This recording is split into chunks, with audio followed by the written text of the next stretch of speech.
Thank you very much. My name is Sophie. I really appreciate the conversation today. I just have one question I always ask in everywhere, and they're always telling me it's difficult. We having a problem to find financial support as a woman in business. I don't know if you guys have some information to give me about it, because all the time I attend the business convention or the business training or the business event, when it's come to get the financial support or a place where to find financial support or the money to support our media, because I'm from the media part, from the African News, they're always telling us it's a difficult business, they never have money. Well, do you guys have a chance to tell me if a woman in media is making money here, where to find the money? Except the money we have in private. You mean that financial support, like a fund, grant, things like that.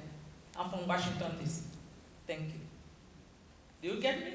Okay, so I want to make sure I just want to make sure if you guys can advise me about where to go to get the financial support when you having media as a business, like a grant, fund. Okay, so I actually owned a radio station, and I could write a whole book about how not to do it.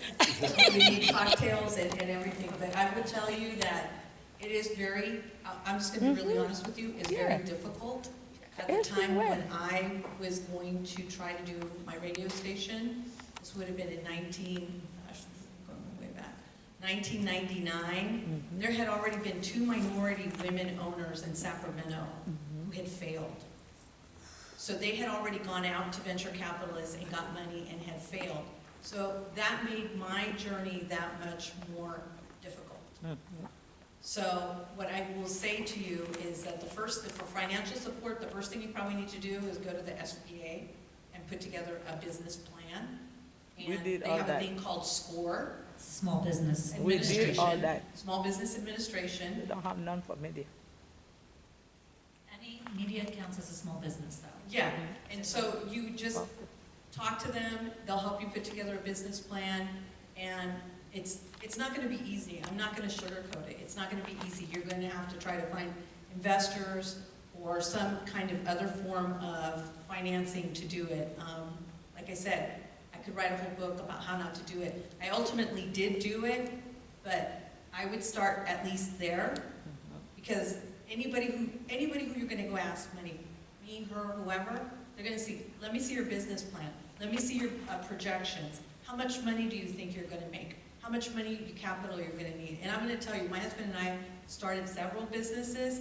Whatever you think it's going to cost you to start your business, double the amount of money and double the amount of time it's going to take you to get it done. Just like remodeling a house. You're going to go over budget, it's going to take longer. So that would be, so start with the SBA and just kind of go from there. That would be my advice to you. Thank you. We'd all do that. Thank you for asking. Any other questions or comments? Please. Good afternoon. You all are all just literally rock stars in what you do. So thank you all for taking the time to do this. I have a question. How do you balance, especially, no post-COVID, I agree, especially where we are, how have you balanced compassion and accountability as leaders in your company? I think it comes down to really trust. And I will say this, at CATS, I have the expression, I say, we give you enough rope to hang yourself. So that's kind of the way that I put it to my team is, I'm not going to micromanage you, but you have goals that you have to hit, and how you get there is up to you. My dad was a Green Beret. And I remember as a kid, I said to him, why were you a Green Beret? It said that you had to be willing to leave your family, go anywhere, all this advanced training. And he said, because I wanted to be told, go take that hill, however I wanted to take the hill. I didn't want to have to march with a troop up a hill not knowing what I was doing and just follow orders. So as a leader, I try to have the compassion, and I expect our people to kind of come up with their own plan for how to get someplace and hold them accountable for getting there. And I'll work with them on it, but I do think that it's about giving people the freedom to know what the mission is and the why, and then figure out their best path to get there. So that's kind of how I blend the two myself. I tell my team, I don't like surprises, right? So whenever we're talking about what needs to get done, always push for when and how, make sure that the plan is there, but then nothing ever goes according to plans, right? So all I want is to not be surprised. If something's running behind, I want to know it's running behind before we're late. And so I just try and have a really open dialogue with people. Like, things are gonna get messed up, we're gonna miss deadlines, I know that, but let's just talk about it. Let's keep a really open dialogue about where we're on target and where we're not on target. And hopefully that creates some accountability in that you're not afraid somebody's gonna lower the boom, you missed your deadline. You know, it's like we're all in this together.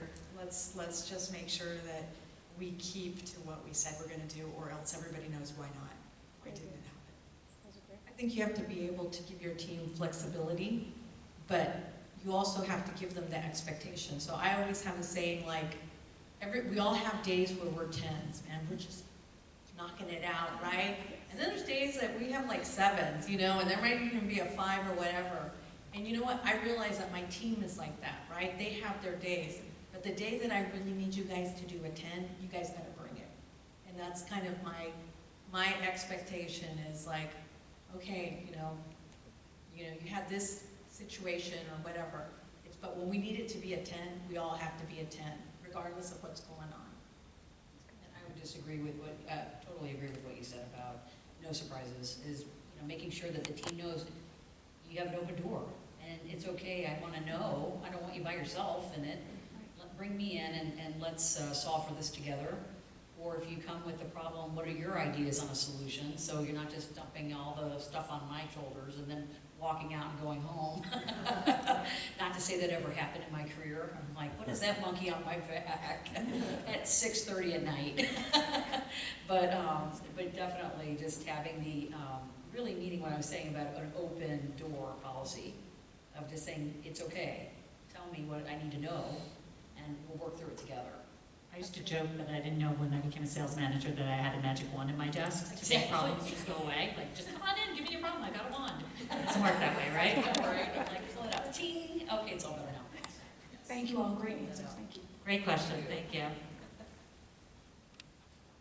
Well, thank you so much for being here today. I know everybody's got a busy schedule, so we'll let you guys get out 3 minutes early. Thank you very much.